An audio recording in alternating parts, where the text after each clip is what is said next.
Hoje é sexta-feira, 1º de julho de 2016. É hora de conferir os julgamentos do plenário do Supremo Tribunal Federal, como sempre, ao vivo aqui na TV Justiça. Direto do plenário, está começando agora.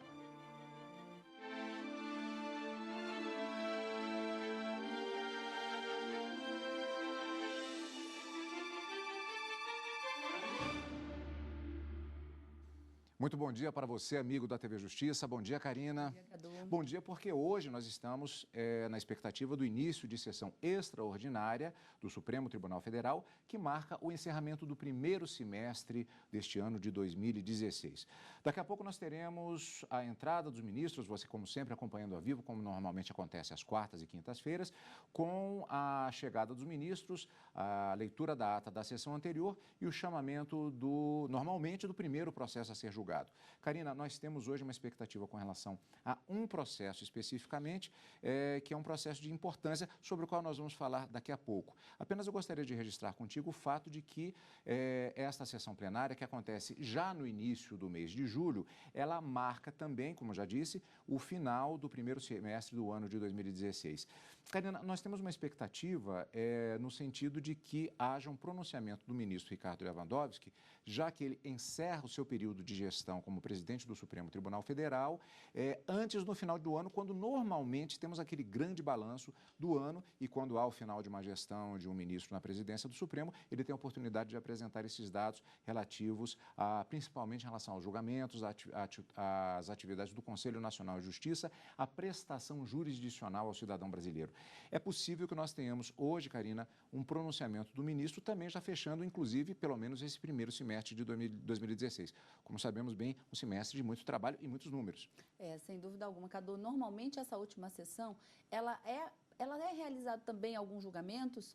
Normalmente, eu me lembro no semestre passado, talvez fossem algumas listas bastante rápidas, no julgamento dessa última sessão, finalizando ou o ano judiciário ou o semestre, o primeiro semestre do judiciário, mas nós temos um tema importante na pauta de hoje, que trata do refinanciamento ou da repactuação das dívidas dos estados com a União, um julgamento que em abril acabou sendo suspenso porque se deu um prazo de 60 dias para que estados e União tentassem chegar a um acordo sem que houvesse a necessidade de o judiciário interferir e impor uma determinação para essa repactuação da dívida.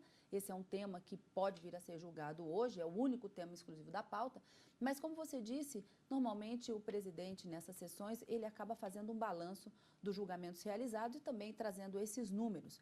E já me antecipando aqui, Cadu, eu diria que nós tivemos nesse primeiro semestre, sem nenhuma pretensão de atropelar o ministro Ricardo Lewandowski, muito pelo contrário, mas talvez chamar a atenção para alguns julgamentos que foram bastante interessantes e que foram decisões de suma importância e que acabaram, de uma certa forma, modificando talvez até a jurisprudência do Supremo Tribunal Federal. Dessa modificação de jurisprudência, eu destacaria dois como principais. Um julgamento que tratou sobre o sigilo bancário, a quebra do sigilo bancário, que muito se falou sobre essa quebra do sigilo bancário pelo fisco, para se buscar informações para conflitar com o imposto de renda e instaurar-se um procedimento administrativo para apurar eventuais crimes de sonegação de impostos ou diferenças não declaradas neste imposto que todo contribuinte deve pagar, salvo aqueles que estão naquela margem de isenção.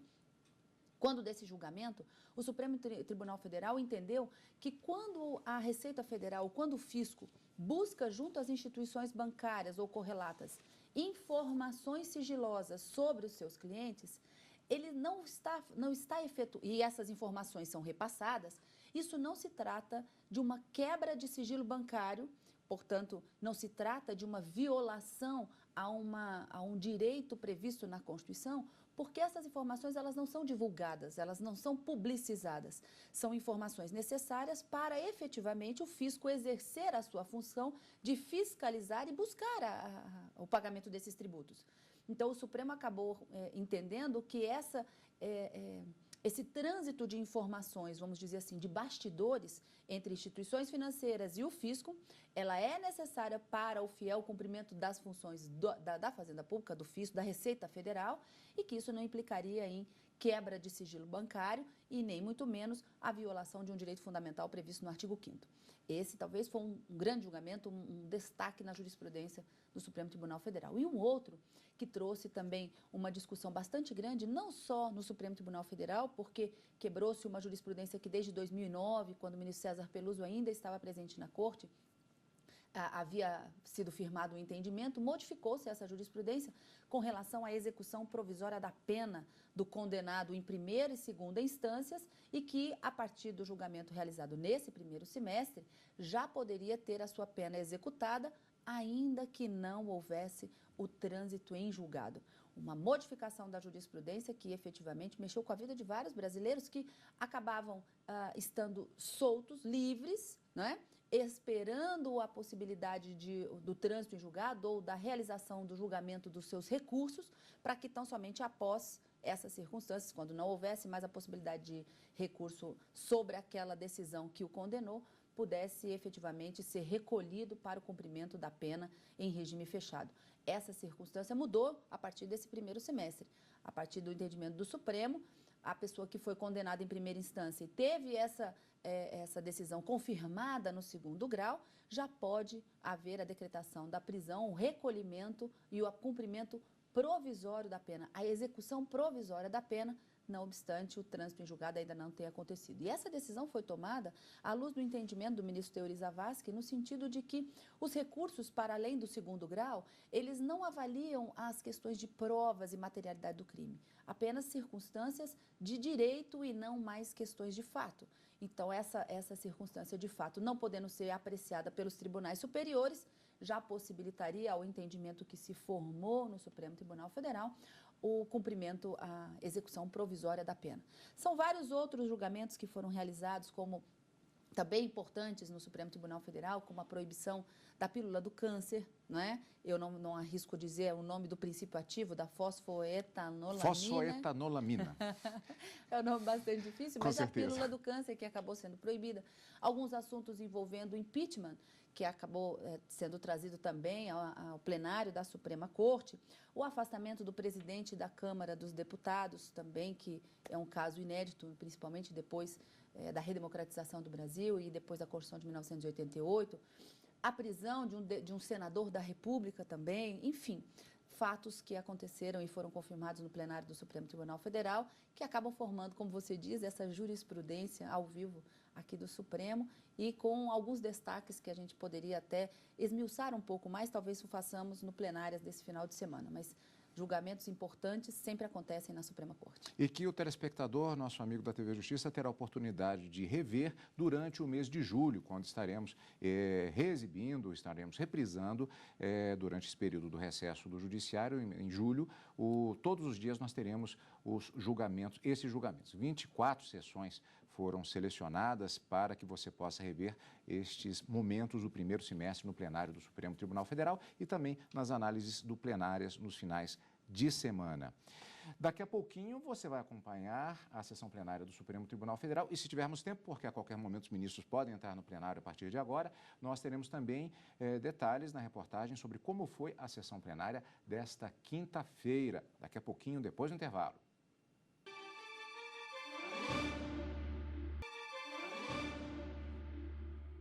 Daqui a pouquinho estaremos com a sessão de encerramento das atividades do plenário do Supremo Tribunal Federal nesse primeiro semestre de 2016. Ontem nós tivemos sessão plenária da quinta. O plenário do Supremo Tribunal Federal confirmou a constitucionalidade da lei que determinou um valor máximo para a cobrança de contribuição pelos conselhos de profissionais liberais e trabalhadores da saúde. As confederações de trabalhadores na saúde e profissionais liberais questionavam a constitucionalidade de dispositivos previstos em uma lei ordinária aprovada pelo Congresso Nacional, originária de uma medida provisória.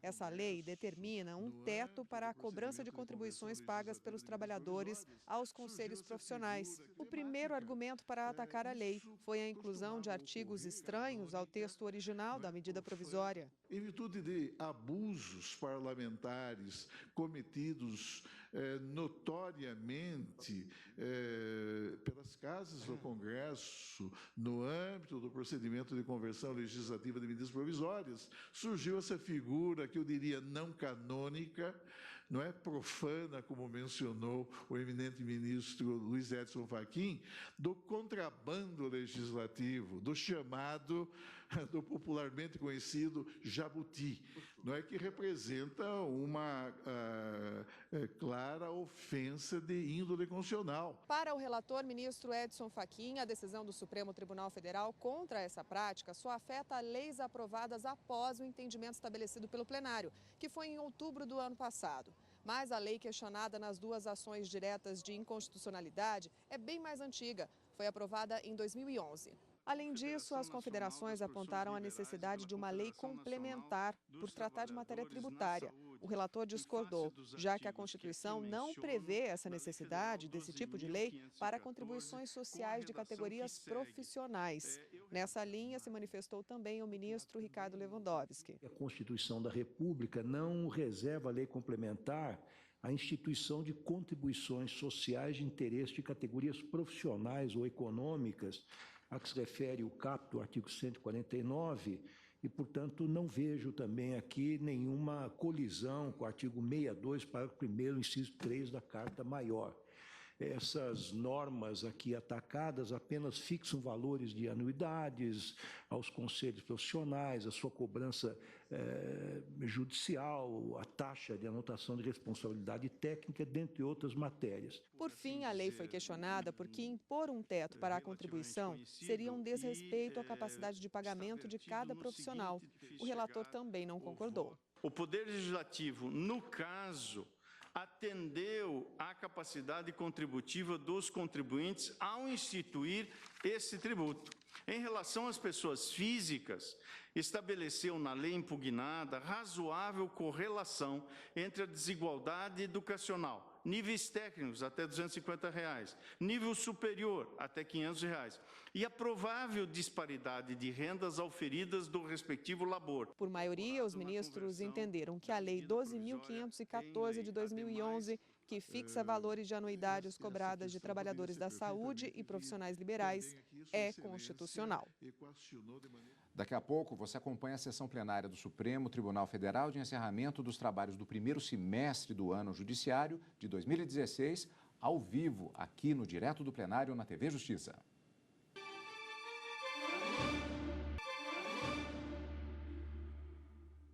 Já estamos com imagens do plenário do Supremo Tribunal Federal. Vamos acompanhar esta última sessão do primeiro semestre de 2016 ao vivo, direto do plenário.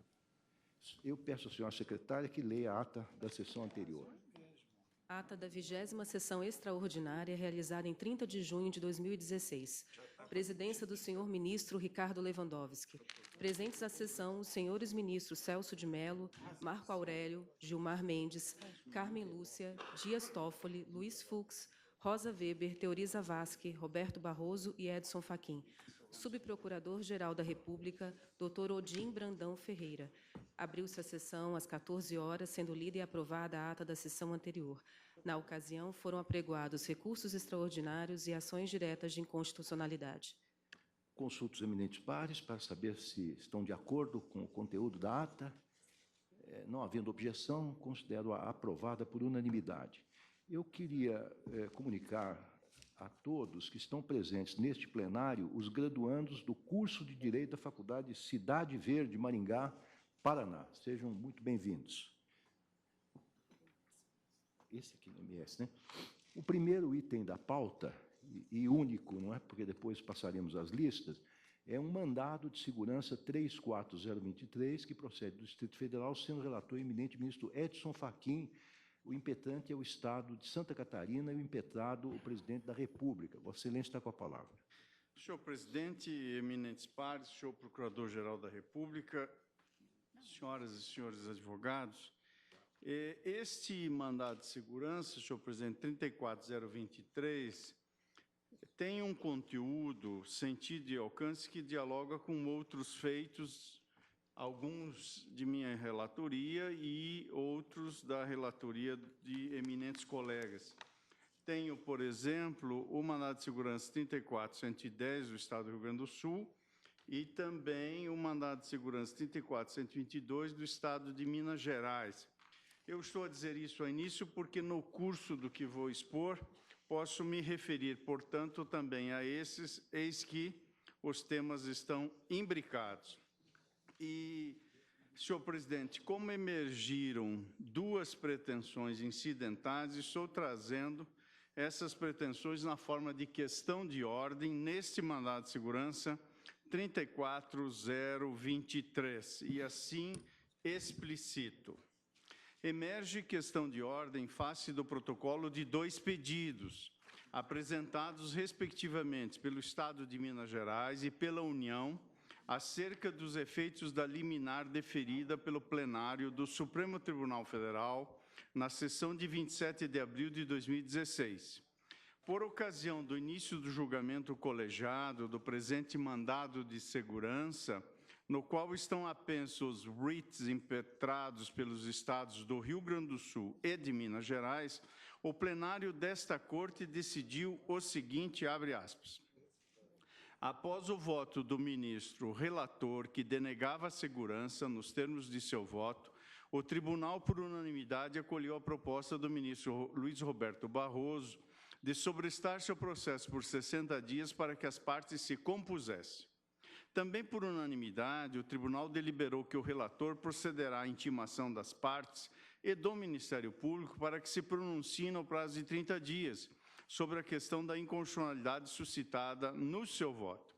Por maioria, o tribunal manteve a liminar tal como concedida pelo prazo de 60 dias, vencidos os ministros Edson Fachin, Gilmar Mendes e Marco Aurélio, que a revogavam, ausente no ponto o ministro Dias Toffoli, que em momento anterior subscreveu a proposta de aclaramento do alcance da liminar, fecha aspas. Essa foi a deliberação. Após essa deliberação, sobreveio em 10 de junho passado, pedido do Estado de Minas Gerais para que fosse prorrogado o prazo deferido em plenário, pedido que posteriormente contou com a adesão do Estado do Rio Grande do Sul. Em 30 de junho, pretérito, a União noticiou o seguinte, em petição que reproduzo os trechos mais importantes, abre aspas. Em atenção à deliberação dessa Suprema Corte de 27 de abril de 2016 e dentro do prazo assinalado, a União adotou diversas providências objetivando compor da melhor forma possível o impasse travado entre os entes da Federação envolvendo as dívidas públicas mobiliárias dos Estados.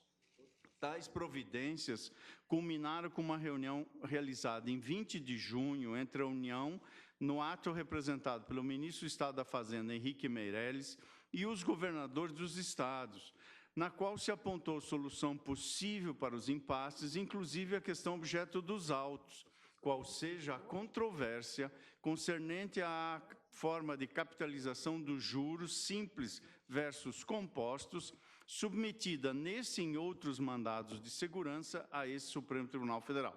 Na ocasião, e ainda estou a ler a petição da União, na ocasião, apresentadas a proposta inicial da União e contrapropostas pelos governadores, obteve-se consenso, conforme se observa do trecho da ata da reunião. Esta ata veio em anexo a esta petição da União, cujo conteúdo principal é abaixo transcrito. O projeto de lei complementar que consagra os novos termos do refinanciamento da dívida mobiliária dos Estados e do Distrito Federal, conforme deliberações supraexpostas, está sendo enviado ao Congresso Nacional para que seja possível efetivar o acordo entre os entes federados, o que é necessário para que seja caracterizada a definitiva ausência de interesse de agir na modalidade utilidade da presente ação. Observe-se que, de acordo com a proposta da União já aceita pelos Estados, foram preservados os juros compostos. Inclusive, foi negociado o parcelamento em 24 meses dos valores devidos e não pagos relativos às liminares concedidas pelos Estados e que tiveram por tese principal o questionamento da forma de capitalização, juros simples ou juros compostos, ficando acertado que os pagamentos desses valores iniciam-se em julho de 2016, fecha aspas, esse é o trecho que reproduzi da manifestação da União. Continuo em meu relatório. Essas informações consubstanciariam, no entender da União, um fato novo, a afastar o fundamento da liminar deferida nos presentes autos. Por essa razão, requereu a revisão das medidas a fim de que se apliquem cautelarmente os exatos termos dos ajustes negociados com os Estados e a partir do dia 1º de julho de 2016, bem como o prosseguimento da ação até que o acordo venha a ser efetivado. Intimados os demais impetrantes acerca da fluência do prazo, o Estado de Santa Catarina veio aos autos e alegou que o prazo para que as partes se manifestassem sobre a constitucionalidade da Lei Complementar 151 iniciou-se apenas no dia 23 de maio, data da juntada do aviso de recebimento endereçado ao Procurador do Estado.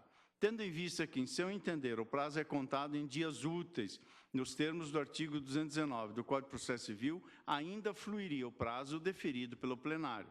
Sustenta também que fluiria ainda o prazo de sobrestamento, fixado em 60 dias, contado esse prazo a partir de 27 de abril, data do início do julgamento, sendo o seu termo final, termo ACO, 27 de abril, e o termo final, dia 22 de agosto próximo. No que tange à notícia de acordo, o Estado de Santa Catarina, em sua petição, assentou que, abre aspas, houve até o presente momento reunião realizada no dia 20 de junho de 2016, na qual se chegou a um consenso sobre os termos do futuro acordo ser entabulado, mas ainda pendente de formalização, fecha aspas.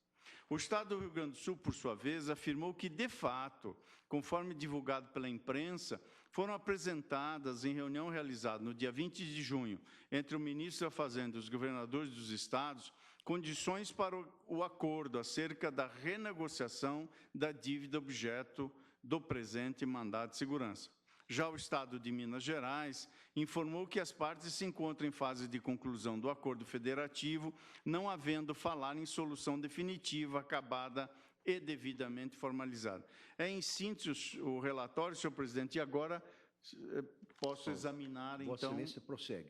os dois pedidos que trouxe nesta forma de questão de ordem. E inicio pelo prazo do sobrestamento e o pedido de prorrogação, dizendo o seguinte: tendo sido a liminar deferida pelo plenário, conquanto o voto contrário desse relator, trago os pedidos de prorrogação apresentados pelos estados de Minas Gerais e Rio Grande do Sul, assim como o pedido de revisão da medida liminar formulado pela União como questão de ordem. Ou seja, Rio Grande do Sul e Minas Gerais pediram a prorrogação. Mas o Estado de Santa Catarina suscitou a natureza e o lapso temporal em curso. Por isso, principio tratando do que o Estado de Santa Catarina suscitou e entendo que tem razão. Principio, pois, tratando da contagem do prazo em pauta. Assumindo-se a natureza processual do prazo, parto, pois, dessa premissa. Assumindo-se a natureza processual do prazo de sobrestamento, assiste razão jurídica ao impetrante, nos termos do artigo 219 do Código de Processo Civil, segundo o qual, na contagem de prazo em dias estabelecido por lei ou pelo juiz, computar-se-ão somente os dias úteis. Indico, nada obstante, que nos termos da deliberação pretérita, o prazo é peremptório, não se podendo, ao menos em tese, cogitar de eventual prorrogação. Ademais, cumpre consignar que o deferimento da liminar, como implicitamente até mesmo reconhece a União, levou em conta esse mesmo prazo, razão pela qual o termo final, 22 de agosto, é também a data em que cessariam de pleno direito os efeitos da respectiva liminar. Portanto, quanto a este ponto inicial, assumindo a natureza processual do prazo, a rigor, à luz do que o Estado de Santa Catarina suscita, estaríamos no fluir, portanto, do prazo de sobrestamento de 60 dias, bem como daqueles 30 dias decorridos da intimação, parte deles, para manifestar-se sobre a inconstitucionalidade que foi suscitada em meu voto. Examino agora a segunda questão, precisamente porque, como está na fluência do prazo, tem cabimento analisar a pretensão de revisão da medida liminar. Sobre esse, digo o seguinte: no que tange ao pedido formulado pela União, que é o segundo pedido desta questão de ordem, a ata da reunião entre os representantes do Ministério da Fazenda e os governadores dos estados e do Distrito Federal consigna que, após a apresentação da proposta formulada pela União, abre aspas, os governadores deliberaram por aceitá-la, ficando certo a celebração de futuro acordo federativo, fecha aspas. Conforme o documento, os termos do acordo foram, reproduzo aqui, e abro aspas, portanto. Primeiro, manutenção das mesmas condições para o alongamento da dívida contratada, constantes no âmbito da Lei 9496 de 1997, sem a inclusão de outras dívidas, notadamente da Lei 8727. Segundo, no que se refere ao alongamento das dívidas com o BNDES, manutenção das condições anteriormente apresentadas, não sendo possível acatar a inclusão das linhas BNDES Estados e BNDES Copa, por total falta de espaço fiscal, entre outras questões. Terceiro, concessão de descontos incidentes sobre as dívidas da Lei 9496 de 1997 após alongamento, sendo esses descontos a serem recompostos nos respectivos saldos devedores, conforme tabela a seguir, e aqui deixo de reproduzir esta tabela. Quarto, definir limite em valor superior aos 160 milhões mês previstos no projeto de Lei 257 de 2016, a título de valor máximo admitido para cada estado, permanecendo pendentes de discussão os impactos específicos para o estado de São Paulo, o único afetado pela limitação. Quinto, parcelamento, esse é o item mais importante que está na ata, para este momento, ao menos me parece.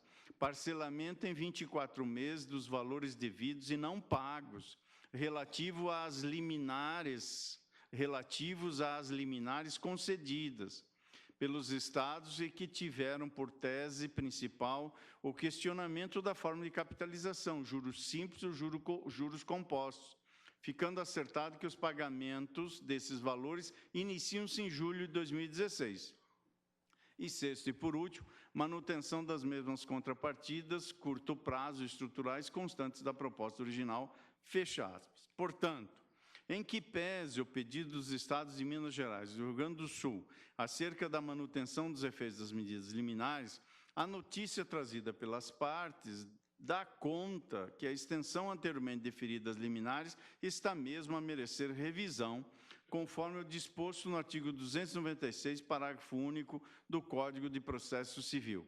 A liminar foi inicialmente deferida pelo plenário em 7 de abril, ante as ponderações apresentadas num primeiro momento pelo eminente ministro-presidente, ministro Ricardo Lewandowski, no seguinte sentido. E aqui, senhor presidente, reproduzo parte da intervenção de Vossa Excelência, que deu ensejo ao debate que culminou no deferimento da liminar. Também cito que tal manifestação foi posteriormente secundada pelo eminente ministro Luiz Fux. Cito também trecho em que Sua Excelência subscreve a ordem de ideias no sentido do deferimento havido. Referindo-se, portanto, o ministro Fux, à questão de forma, disse Sua Excelência na oportunidade, não deve inviabilizar esse pedido urgente, tal como se tem a percepção em razão da situação dos estados. Então, peço vênia para dar provimento ao agravo regimental e, consequentemente, em dando provimento ao agravo regimental, um dos pedidos liminares é de ser deferido também, porque é um pedido contido no pedido de segurança. Continuo. Como se observa da leitura de tais ponderações que conduziram o plenário à concessão da medida, o pedido liminar foi deferido para sustar a forma pela qual a cobrança das parcelas da dívida dos estados era realizada. Nos termos do acordo noticiado pelas partes, há, no entanto, nova configuração da forma de pagamento que consiste no que tange ao objeto desta liminar. A. No desconto de 100% do valor das parcelas relativas aos meses de julho a dezembro de 2016. E B.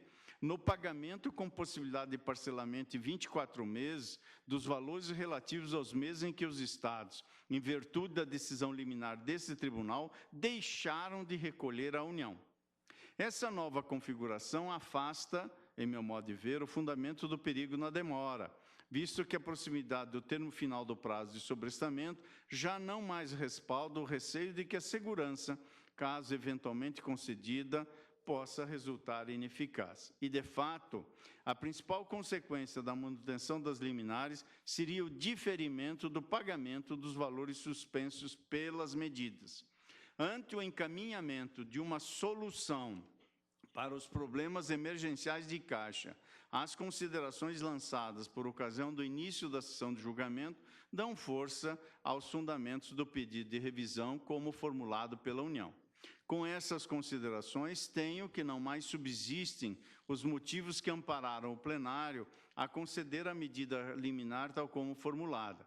Tendo havido consenso sobre os termos do acordo entre as partes, é possível, portanto, que os efeitos das liminares restringam-se ao que ali se fixou. Então, em conclusão, senhor presidente, faço o exposto, resolvo a questão de ordem, é o que trago como sugestão a este plenário, para a solução que trago, no sentido de indeferir o pedido de prorrogação do prazo peremptório concedido pelo plenário para as medidas cautelares, explicitando o advento do termo final em 22 de agosto próximo. Ademais, proponho ao colegiado seja deferido o pedido formulado pela União nesses termos, a fim de que sejam aplicados cautelarmente aos autos e às liminares os exatos termos dos ajustes negociados com os Estados a partir do dia 1º de julho de 2016, conforme a ata da reunião realizada no dia 20 de junho próximo passado. É como voto, senhor presidente. Pois não. Eu observo, ministro relator, que o desiderato da Corte, ao conceder uma liminar nos termos que foi veiculado pelo plenário dessa Corte, o desiderato do Supremo Tribunal Federal foi atingido na medida em que se levou as partes a um acordo, os Estados e a União. Portanto, eu, da minha parte, verifico que a solução dada por Vossa Excelência me parece extremamente razoável e atende àquilo que pretendíamos naquela assentada anterior ao concedermos a liminar. Eu pergunto aos eminentes pares se alguém quer se manifestar. Presidente, pois não, ministro. Inicialmente, cabe esclarecer que o tribunal, ao implementar liminar, e implementou liminar em diversos processos, não bateu o martelo quanto à espécie de juros. Ao contrário do que parte da imprensa, parte apenas, veiculou. Nós não decidimos se os juros seriam, né, observados na forma composta ou na forma simples. Em segundo lugar, no mandado de segurança, né, implementa-se liminar visando beneficiar o impetrante e não prejudicá-lo. Em terceiro lugar, subscrevo o que veiculou o ministro relator quanto à contagem do prazo, considerando-se apenas os dias úteis, como preconizado pelo Código de Processo Civil. Também assento que já não temos aqui o móvel da liminar, além da relevância do pedido, ou seja, o risco de manter-se com plena eficácia o quadro existente à época em que implementada essa mesma liminar. Mas, presidente, o que buscado pela União resultará numa liminar, a meu ver, na contramão, que, ao invés de beneficiar o impetrante, Estado impetrante, né, a rigor, tornará impositivo o acordo, impositivo tendo em conta o revestimento como liminar, o acordo que foi entabulado e que, pelo que me consta, não chegou nem a ser colocado no papel. A meu ver, o acolhimento do pedido da União, ele esbarra na premissa que lancei. Toda e qualquer medida cautelatória é formalizada visando beneficiar aquele que pleiteia a medida. Nós não podemos agora, mediante um pronunciamento do Judiciário, colocar os Estados da Federação numa camisa de força. Vou terminar o raciocínio, eu não costumo, inclusive, tomar muito tempo do plenário, porque me preocupa muito a situação hoje dos jurisdicionados. Me preocupa muito a necessidade de conciliarmos celeridade e conteúdo. Colocar os Estados numa camisa de força. Em síntese, se nós agora, né, viermos a acolher o pedido formalizado pela União, nós tornamos o que seria decorrente de um ajuste, de um acordo, em algo obrigatório para os Estados. Essa é a conclusão a que chego. Por isso, peço vênia para não subscrever o acolhimento do pedido da União, que foi formalizado no sentido de ter-se com a roupagem de liminar, sob a minha ótica prejudicial aos Estados, à liberdade dos Estados, né, ter-se o implemento do que foi alinhavado, simplesmente alinhavado e não colocado no papel, mas sequer que o Judiciário coloque no papel, ante a reunião havida no Palácio do Planalto, considerado o poder central e os governadores. É como voto. Senhor presidente, eminente ministro Marco Aurélio, quiçá a síntese que fiz não foi feliz na maneira da minha expressão, mas efetivamente há um documento denominado Ata de Reunião, Ministério da Fazenda e Governadores, portanto, há uma formalização com várias páginas de detalhamento do que houve na reunião, da proposta apresentada, da contraproposta e do debate que houve, inclusive, quanto a este tópico que diz diretamente a respeito ao conteúdo dos mandados de segurança, como eu li, parcelamento em 24 meses dos valores devidos e não pagos relativos às liminares concedidas e que tiveram, por tese principal, o questionamento da forma de capitalização, juros simples ou juros compostos, ficando acertado que o pagamento desses valores inicia-se em julho de 2016. E mais adiante diz, apresentada a proposta, os governadores deliberaram por aceitá-la e vejo aqui, dentre outros, a assinatura do excelentíssimo senhor governador do estado de Santa Catarina, ao lado da assinatura do senhor ministro do Estado da Fazenda. Eu não havia explicitado com esse grau de detalhamento, mas o documento formal que explicita o estado da arte dessa circunstância nesse momento é este. Presidente, uma coisa é uma coisa, outra coisa é outra coisa. Pois não. Eu indago se, no caso concreto, quanto a esse pleito de praticamente engessar-se, já agora, sob os auspícios do Judiciário, esse entendimento, foram ouvidos os Estados, ou, no caso concreto, já que envolve apenas o Estado de Santa Catarina, se, quanto ao pedido, foi ouvido o Estado de Santa Catarina, porque, vou repetir, a liminar no mandado de segurança visa beneficiar e não prejudicar o impedrador. Aqui, sim. Só um esclarecimento, senhor ministro João Apio. O Estado de Santa Catarina foi ouvido, eu tive a diligência de intimar, aliás, estabelecia um prazo exíguo até em face da pauta, e nesse prazo o Estado de Santa Catarina efetivamente se manifestou, dizendo, e esta é a posição do Estado de Santa Catarina, chegou a um consenso sobre os termos do futuro acordo a ser entabulado, mas ainda pendente de formalização. E suscitou o lapso temporal. É por isso que nós estamos, em meu modo de ver, acolhendo a fixação do prazo em dias úteis, futuramente julgar-se-á o mérito do mandado de segurança e amoldando, essa é a proposta que trago, e amoldando a liminar aos termos do que foi ajustado e formalizado nessa ata, sob pena, inclusive, de um venire contra factum próprio de quem subscreveu uma ata e almejaria um resultado diverso daquilo que já se comprometeu. Até porque teríamos uma alternativa pior para todos, seria a revogação da liminar, que está em nosso poder, não é? Ministro Gilmar Mendes. É exatamente isso que eu ia observar. As alternativas colocadas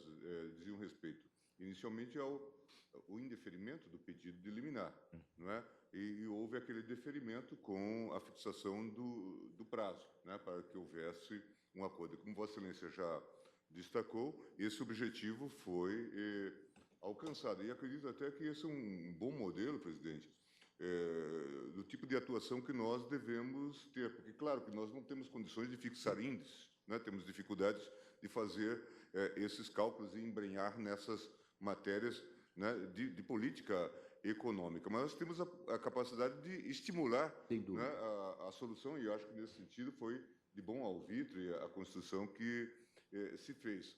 E acredito que o que o relator está encaminhando é uma liminar em menor extensão, porque, inclusive, no acordo há uma moratória, não é? De fato, é isso que se estabelece. De modo que, a mim me parece que o que se está fazendo é um menos em relação ao que se poderia fazer, que era um indeferimento até, né, ou a cassação da liminar, no caso. Né? Agora, é sintomático que quem veio a requerer essa providência foi a União.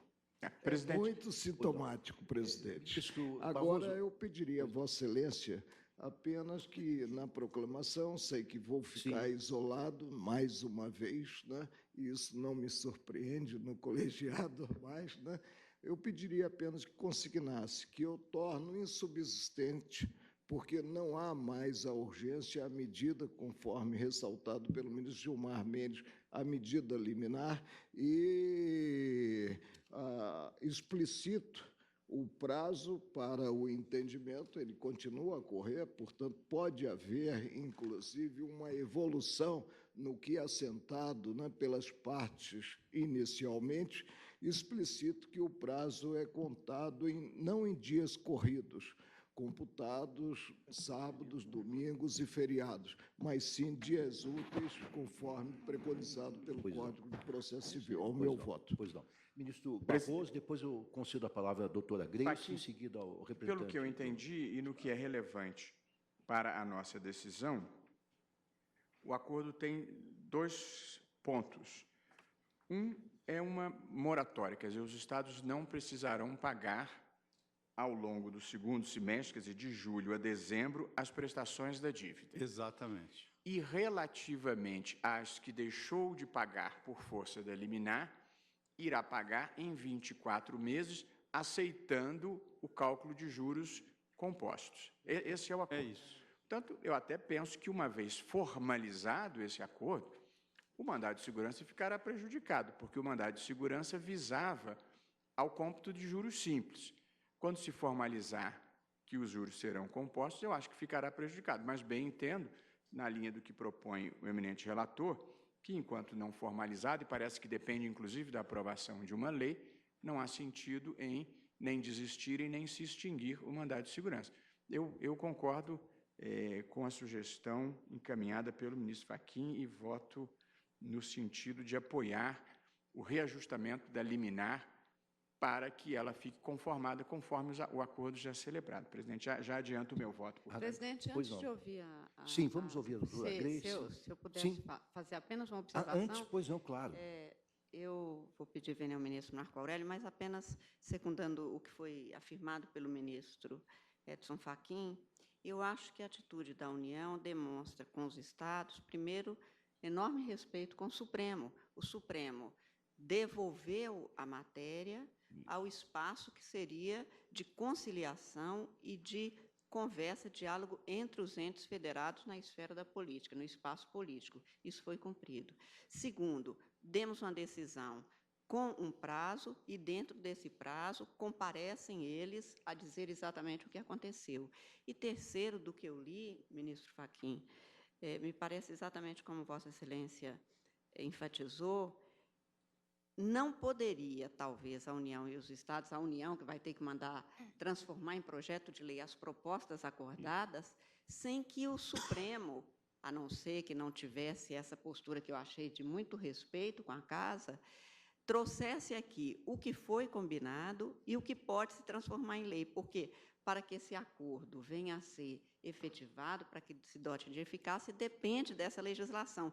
Mas como é que eles iriam fazer uma lei se ainda haveria a pendência de algo que não foi devidamente acolhido pelo Supremo ou de conhecimento do Supremo? Então, eu vou pedir vênia ao ministro Marco Aurélio, mas me parece que a linha do que foi explicitado pelo ministro Fachin e o comportamento das entidades me pareceu extremamente fecundo, até pela proposta que foi apresentada aqui, que foi acolhida de devolver, e agora eles vêm, comparecem e apresentam as possibilidades de solução, mas que depende mesmo de legislação. Enfim, perfeito. Apenas essa observação. Agradeço a Vossa Excelência. Eu concedo a palavra à doutora Grace. O esclarecimento era exatamente esse, agora destacado pela eminente ministra Carmen Lúcia, é que toda a cautela da União foi exatamente nesse sentido. Foi de em estrita reverência ao que restou deliberado por essa Corte, buscar o entendimento com os entes da Federação. E também, em lealdade a essa Suprema Corte, trazer o resultado desse diálogo e das tratativas que foram efetivamente tomadas. E, acrescentando apenas em relação ao que foi destacado pelo eminente ministro Luiz Roberto Barroso, no que se refere aos 2 pontos, há ainda, nos termos desse acordo firmado, um alongamento da dívida em 240 meses. Esse prazo de 240 meses, ele só terá início após a finalização do prazo do contrato original. Ou seja, isso tem um impacto favorável aos Estados, porque é algo em torno de 30 anos para 50 anos. Então, a ideia é apenas também de informar do ponto de vista fático que 20 estados da Federação assinaram essa ata que foi anexada ontem à noite aos autos desse mandado de segurança. 4 entes da Federação que não assinaram. Desses, 2 não têm liminares. E mais, 3 entes da Federação não têm qualquer passivo em relação ao refinanciamento de dívida em relação à União, apenas para demonstrar que realmente a União e os Estados chegaram a um bom termo. O documento é a ata que foi anexada aos autos com a assinatura dos governadores e dos representantes dos Estados. Há que se ter, por óbvio, o encaminhamento do projeto de lei complementar, que está sendo enviado ao Congresso agora na próxima semana, na segunda-feira.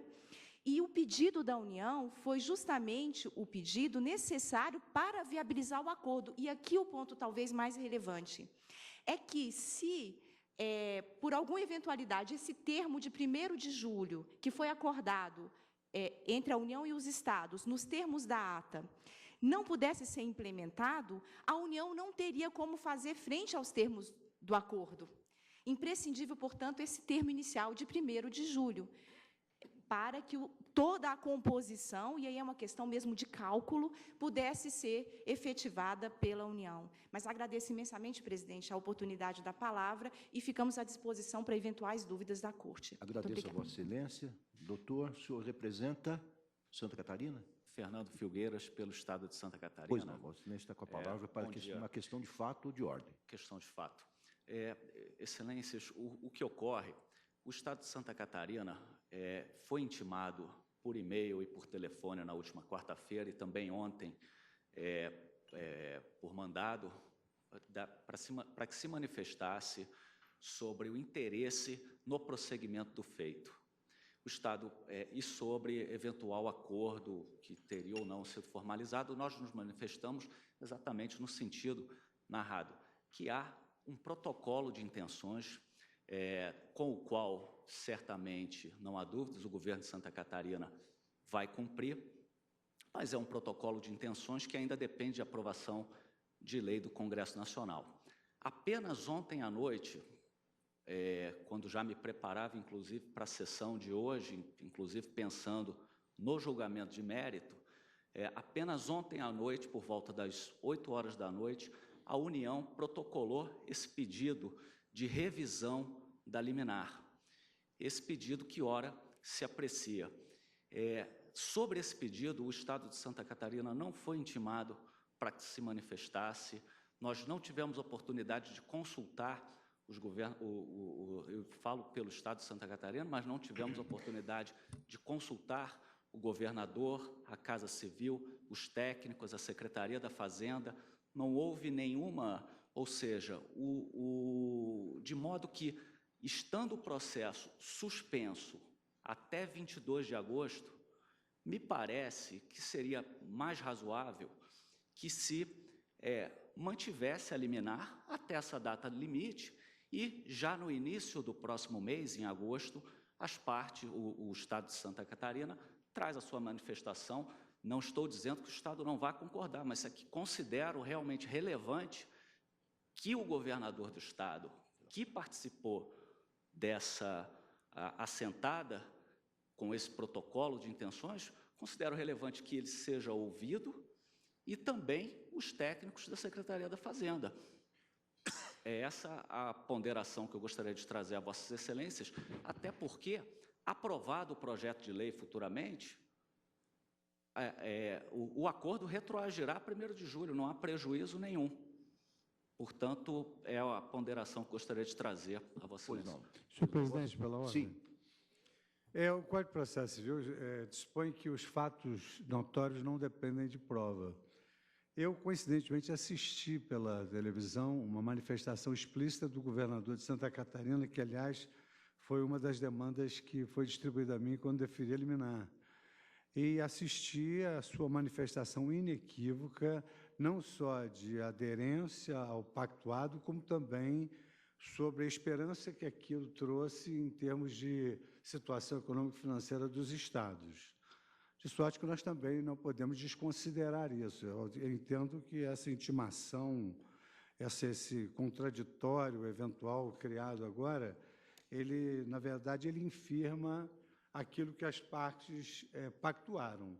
E eu não entendo que haja nenhuma reforma para pior, porque não está havendo nenhuma decisão judicial contra os interesses daqueles que impetraram o mandado de segurança com a devida vênia.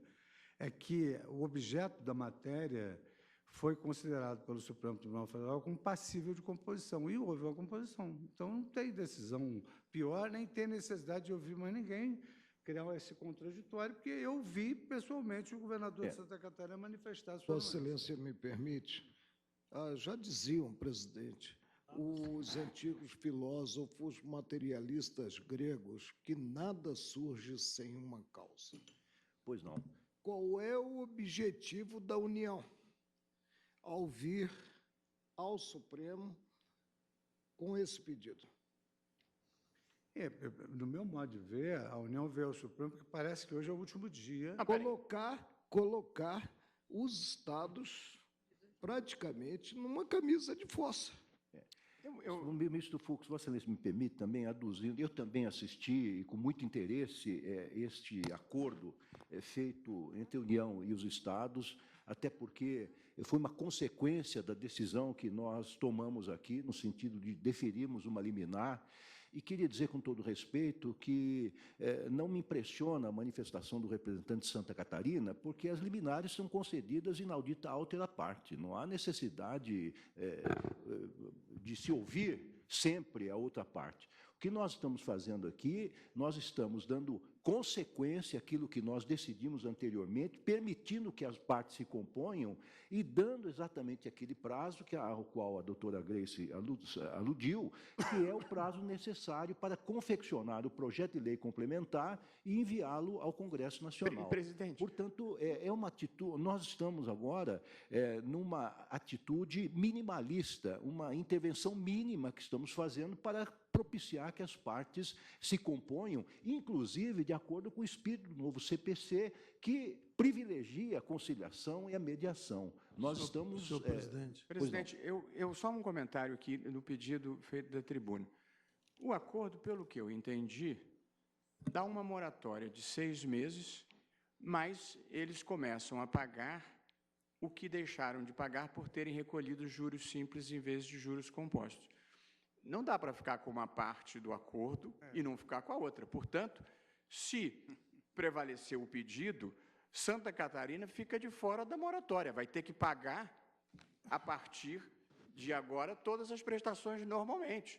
Mesmo que ela se beneficie dos juros simples, que eu nem acho correto, teria que continuar pagando. De modo que, com todo respeito, eu entendo a posição do advogado que não conseguiu conversar com o seu cliente. Mas eu acho que a proposta do ministro Fachin é melhor para todos, inclusive para Santa Catarina, porque, senão, não vai se beneficiar da moratória. O que não pode eu aceito uma parte do acordo ainda não formalizado, mas não aceito a outra.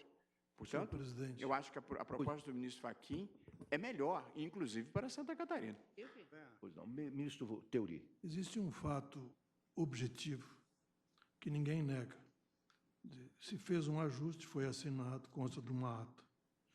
Esse ajuste será cumprido, porque os ajustes são feitos para ser cumpridos, independentemente ou não de nós mudarmos a liminar.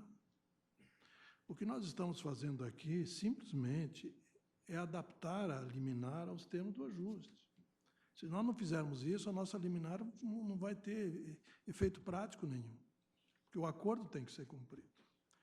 A observação que eu faria, consulto o ministro relator, se não é o caso, salvo o melhor juízo, quando nós concedemos a liminar, nós estabelecemos um prazo de vigência da liminar. Eu tenho a impressão que nós devíamos mudar isso também. Nós devíamos dizer que estamos adaptando a liminar àquilo que as partes ajustaram, sem prazo. Os prazos são aqueles do próprio ajuste. Até o julgamento do mérito, talvez, do mandado de segurança. Sim, até o julgamento de mérito. Mas sem estabelecer aquele prazo máximo de 60 dias. Senhor presidente, a ponderação do ministro Seri tem inteiro sentido, porque o lapso temporal dos 60 dias que foi deferido, também dentro dele se circunscreveram os efeitos da liminar. Portanto, creio que a ponderação vem em boa hora. Eu acolho no sentido de remeter, portanto, esse ajuste até a apreciação do próprio mérito do mandado de segurança. Pois não. Eu consulto os pares, genericamente, estão de acordo com a solução dada à questão de ordem pelo eminente ministro relator Edson Fachin. Então, com o voto contrário do eminente ministro Marco Aurélio, que considerava insubsistente a liminar, ficou, por maioria, aprovada, então, digamos assim, a adaptação da liminar aos termos do acordo, conforme enunciado no voto do eminente relator. Está encerrado este julgamento com esse resultado. Vamos às listas. Ministro Marco Aurélio, Vossa Excelência traz a lista 1 a julgamento.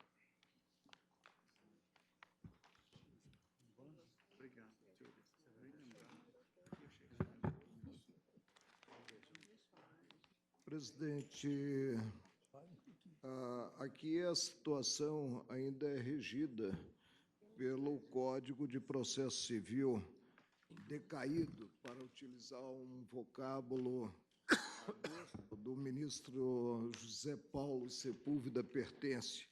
Eu estou desprovendo o agravo, porque não há impugnação a todos os fundamentos da decisão e impondo multa a partir do 557, parágrafo 2º do Código de Processo Civil de 1973, Código de Processo Civil Alfredo Buzaide.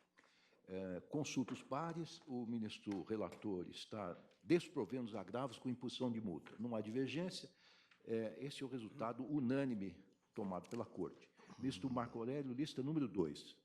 A problemática, presidente, pano de fundo do teto constitucional, parcelas percebidas cumulamente, o alcance do artigo 37, inciso 11 da Constituição Federal, na redação anterior e posterior à emenda 41 de 2003, né?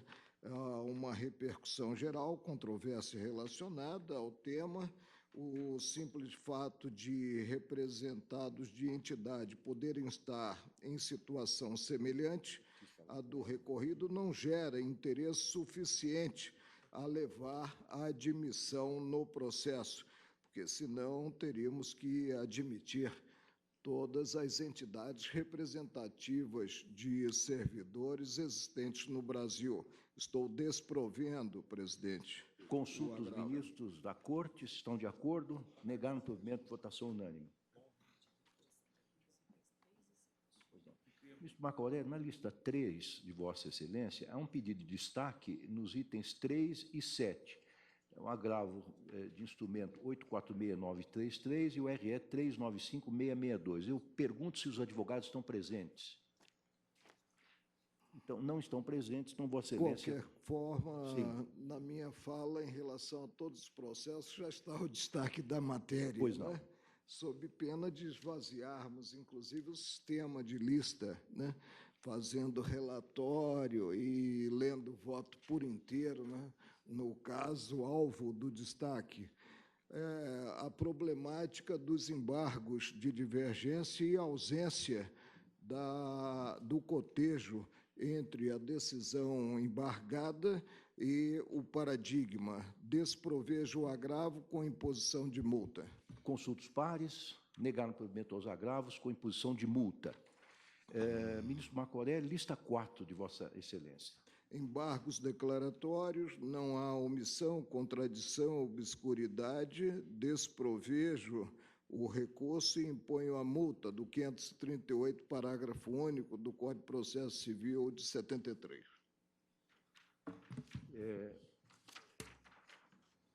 Negar no provimento, todos de acordo. Ministro Marco Aurélio, lista 5 de Vossa Excelência. São embargos. A solução é a mesma, só que a regência já é pelo Código de Processo Civil, que teve eficácia a partir de 18 de março do corrente ano. Negaram... imponho a multa. Desproveram os embargos e impuseram multa nos termos do Código de Processo Civil 2015. Todos de acordo? Esse é o resultado. Ministro Marco Aurélio, Vossa Excelência prossegue com a palavra, agora com a lista 6. Voltamos ao Código de Processo Civil de 73, embargos declaratórios, inexistência de omissão, contradição e obscuridade. Desprovejo impondo multa. Consulta os colegas, não há divergência, então, por unanimidade, negaram o provimento aos embargos e impuseram multa. Ministro Marco Aurélio, lista 7. Embargos de divergência, não procedeu ao embargante a análise considerado o acordo embargado e o paradigma, desprovejo com imposição de multa pelo Código pretérito. Consulta os colegas, não há divergência, negaram provimento aos agravos com imposição de multa segundo o Código pretérito. Lista 8, ministro Marco Aurélio. A mesma situação, só que a regência pelo Código atual. Também desprovejo o agravo e impõe multa. Negaram provimento ao agravo por unanimidade, também impuseram multa nos termos do novo Código de Processo Civil. Ministro Gilmar, Vossa Excelência traz a lista número 1. Estou negando provimento dos agravos, presidente. Consulta os pares, não há divergência, negaram provimento por votação unânime. Ministro Gilmar, Vossa Excelência prossegue com a lista 2. Eu estou rejeitando os embargos, presidente. Presidente, eu indagaria o relator essa matéria relativa à necessidade de o servidor buscar no âmbito da administração a providência, ela já foi decidida antes, né? Tá bem, tá bem. Acompanhe, presidente, o relator. Acompanhe o relator. Então, o ministro relator está rejeitando os embargos e esta é a decisão unânime, inclusive com a adesão do ministro Marco Aurélio. Lista 3, ministro Gilmar. Presidente, eu estou acolhendo os embargos com efeitos modificativos para determinar o processamento do agravo regimental.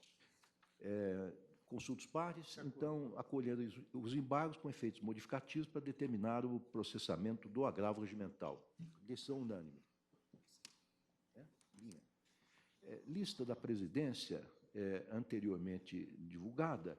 Neste caso, em todos os feitos, não se faz presente a repercussão geral. Portanto, estou negando provimento a todos esses processos.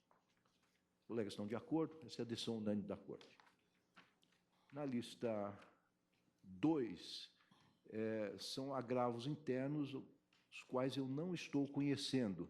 Eu estou dizendo que, nos termos de orientação firmada pela Casa, cabe à parte agravante impugnar todos os fundamentos da decisão agravada, o que não ocorreu no caso. O ministro Marco Aurélio tem...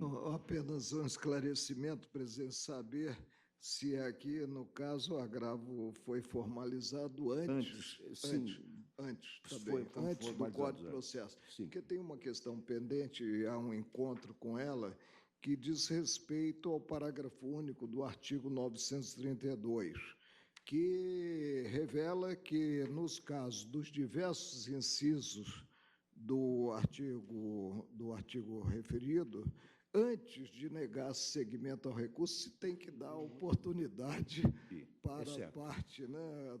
Nós estamos observando isso. Complementar as causas de pedir lançadas na peça. E eu já adiantei, inclusive, na turma, que eu vejo como inconstitucional, né, essa previsão. Por que vejo como inconstitucional essa previsão? Porque não há mínima razoabilidade, já que o recurso precisa estar aparelhado no prazo previsto para interposição. E, claramente, o parágrafo único, ele apanha também o inciso 3, que cuida da situação jurídica concreta em que não se impugna todos os fundamentos da decisão. Haveria uma... É interessante a matéria. Mas isso aí vai ficar para um caso regido pelo Código. Não, só pela ordem, senhor presidente, é que, vamos dizer assim, trazendo a razão de ser do dispositivo, a ideia aqui foi exatamente evitar aqueles casos de recurso que não está assinado, recurso que não veio com a procuração, porque não teria para nós sentido. Nós estamos dando uma interpretação do CPC conforme a Constituição. Aliás, isso é uma matéria que a turma tem decidido por maioria. Então, o que diz o parágrafo 1? Antes de considerar inadmissível o recurso, o relator considerar o prazo de 5 dias para que seja sanado do vício ou complementada a documentação exigível. Sanado do vício da assinatura do recurso ou a juntada de alguma procuração com o documento. Mas essa restrição é que não está no parágrafo. E no inciso 3, se tem com todas as letras a situação jurídica em que o recorrente não impugna todos os fundamentos. Não, mas eu tendo a afastar a aplicabilidade do parágrafo quanto ao inciso 3º, mas essa matéria vai ficar para um caso propício ao julgamento. Pois não, pois não. Então, não estamos julgando, digamos assim, o caso em si, mas a turma, por exemplo, e a própria doutrina que elaborou essa regra, ela entendeu o seguinte: não se conhece de recurso que não tenha impugnado especificamente os fundamentos da decisão, porque isso aí é algo mais recorrente nos tribunais superiores. Esse inciso 3º foi para consagrar em dispositivo legal aquilo que a jurisprudência tem assentado. E o parágrafo único veio exatamente para esses casos em que os tribunais não conhecem do recurso, porque não tem assinatura, o recurso não caiu do céu. Entendi. O sujeito vai lá e assina. Um mero erro, natureza formal. Formal. Mas não dá uma chance para ensinar. Não, nós concordamos com a matéria de fundo. Agora, o que se tem como direito positivo é algo diverso. E talvez se tenha deixado de excluir a situação prevista no inciso 3º, quanto ao alcance do parágrafo único. Pois não. Bom, temos um encontro marcado com essa questão e, oportunamente, vamos decidir. Então, com relação à lista 2, nós não conhecemos dos agravos. A lista 3 da presidência, eu estou negando o provimento. Aqui eu estou dizendo que não é cabível agravo para correção de equívoco na aplicação da repercussão geral, cito o precedente que foi relatado pelo ministro Gilmar Mendes. Todos de acordo? Negaram o provimento. Próxima lista da presidência, a lista 4, estou rejeitando os embargos, eu estou dizendo que estão ausentes os pressupostos de embargabilidade, o que se pretende é mera rediscussão da causa. Todos de acordo? Rejeitar os embargos por unanimidade. A quinta lista da presidência são embargos de declaração e suspensão de segurança. Aqui eu estou negando provimento.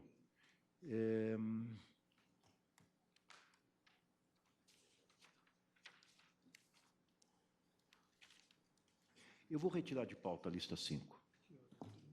Cancelo o pregão. Tá bem.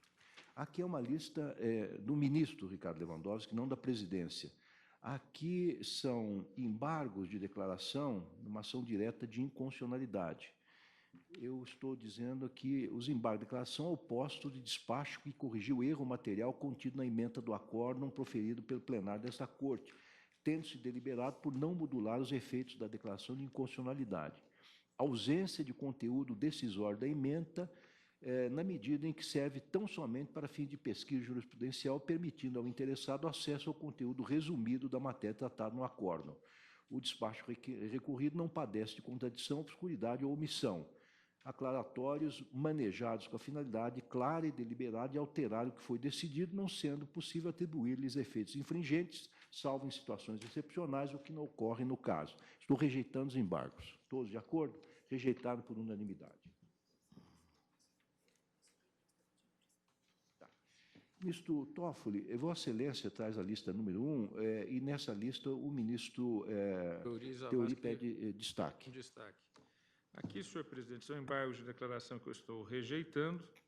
Trata-se de ação civil originária, em que embargante é a União, embargado o Estado de Sergipe.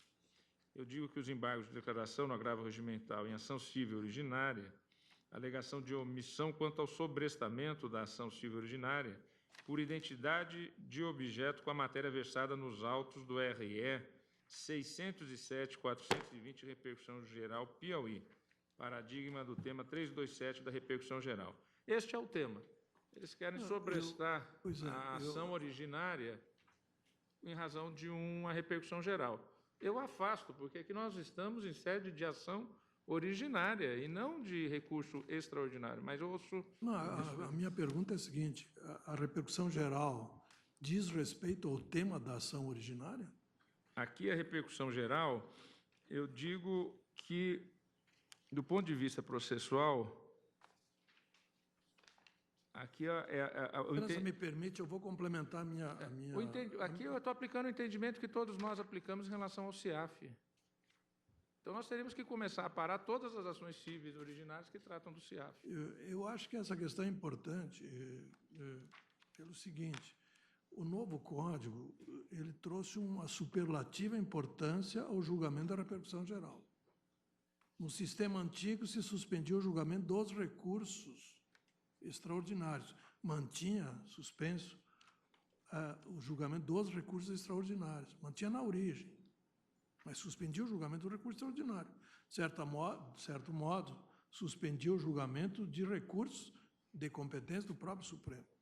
Agora, o novo Código, ele aprofundou essa importância. Ele determinou que o relator suspenda todas as ações que tratem de matéria relacionada com a repercussão geral. Mas não era o único fundamento, ministro. Não, mas é exatamente isso que eu queria dizer. Não é o porque único fundamento. Eu vi que o ministro Fachin também tem esse caso. Exato, o parágrafo 5º diz o seguinte: reconhecida a repercussão geral, o relator no Supremo determinará a suspensão do processamento de todos os processos pendentes, individuais e coletivos, que versem sobre a questão e tramitem em território nacional. Parágrafo 5º de qual artigo, ministro? Do artigo 1035. Eu acho que essa questão é importante que a gente tenha... Mas não é o único fundamento. Não é o fundamento. Por isso que eu comecei perguntando. Que fosse. Eu acho que seria importante nós dizermos que não suspende porque não tem relação com a repercussão geral. Porque se tem repercussão... Só um minutinho, ministro Fux. Se tem repercussão se tem relação com a repercussão geral, eu penso que o Supremo tem que dar prioridade ao julgamento da repercussão geral e não da ação originária. Porque O Código, no meu entender, claramente quis priorizar julgamento de repercussão geral. E eu acho que começa pelas questões que estão pendendo do Supremo. Entre julgar uma ação originária e julgar a repercussão geral, tem que se julgar a repercussão geral e suspender a ação originária. Mas, enfim, essa é a dúvida. Mas se aqui o fundamento é outro, bom, talvez tenha que explicitar, então. Por isso que eu perguntei se, nesse caso, a repercussão geral influencia. Não é o único fundamento. Bom, não é o único fundamento, mas ainda que fosse, ainda que fosse, eu só queria propor o seguinte: o ministro ele tem absoluta razão. Quer dizer, a lei dispõe que todos os processos pendentes ficam suspensos, quer sejam ações individuais ou ações coletivas, para não gerar depois uma decisão contraditória. Mas o que ocorre? Malgrado os processos fiquem suspensos, tem que haver jurisdição nas hipóteses da urgência. Então, nós não ficamos inibidos de deferirmos essas liminares que deferimos para não incluir no CIAF, né? Mas o processo no mérito para. Então, essa é a minha proposição. E nós temos um problema com esse dispositivo aqui, porque nós temos, mais ou menos, presidente, 320 repercussões gerais represadas. Tem que fazer uma Na média que nós julgamos, varia de ano para ano, mas, observada a média, a gente precisa de 12 anos para julgar essas repercussões gerais. De modo que, se nós interpretarmos esse dispositivo na sua literalidade, mas é a partir da nós estamos colocando em risco deixarmos processos parados 12 anos. Portanto, na pior das com hipóteses... essa peculiaridade enfocada por Vossa Excelência. Uma coisa é o sobrestamento do processo que está na origem. Outra diversa é o sobrestamento do processo no próprio Supremo. Mas o pior de tudo, quer dizer, eu acho que talvez isso não devesse valer para as repercussões gerais já concedidas, e eu acho que nós temos que ter um sistema de agendamento de todas as repercussões gerais concedidas. Quer dizer, concedeu a repercussão geral, ela tem que entrar em pauta em até 6 meses. Senão, o sistema vai quebrar. Agora, uma observação que é muito importante.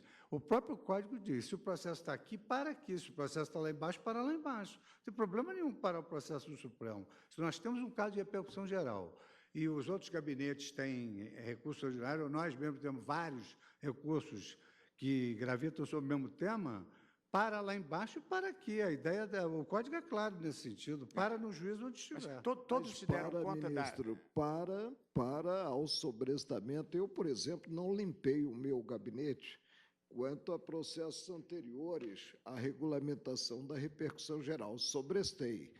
Sobrestei o quê? Processos que revelam recurso extraordinário. Aqui é uma ação originária. Mas a rácio é a mesma. Presidente, não, mas o Código veio justamente suspender ações originárias. É isso que ele diz, ele todos os processos. Não, ações só individuais recursos tinha antes, agora são todas. Por isso que o ministro Barroso, veja Vossa Excelência, eu compreendo a crise que nós temos. Agora, entre julgar uma ação originária e julgar a repercussão geral, o Supremo tem que julgar mas às vezes não está com o mesmo relator. Mas eu não estou discordando de Vossa Excelência. O parágrafo 5º, presidente, veja, e ministro Gilmar, ministro Toffoli, eu acho que nós temos que fazer uma reflexão e tomar uma decisão importante. O parágrafo 5º diz assim, parágrafo 5º, ministro Gilmar, do artigo 1035, reconhecida a repercussão geral, o relator no Supremo determinará a suspensão do processamento de todos os processos pendentes, individuais ou coletivos, que versem sobre a questão e tramitem no território nacional. Portanto, se nós levarmos 5 anos, nós vamos atravancar a justiça do país. Agora, vamos atravancar. Eu só queria concluir esse raciocínio. Portanto, da ordem do relator, eu acho que nós temos, ministro Marco Aurélio, deixa só eu concluir o raciocínio, porque é muito... Então, eu acho que nós temos que, primeiro, eu acho que talvez liberar a aplicação desse dispositivo sobre o que estava aqui antes do Código. Sem dúvida. E, segundo, eu acho que nós temos que sentar, ministro Toffoli e ministro, nós temos que sentar e estabelecer um sistema de prazo para julgamento de repercussões gerais concedidas. Quer dizer, concedeu a repercussão geral, tem que julgar em até 1 ano.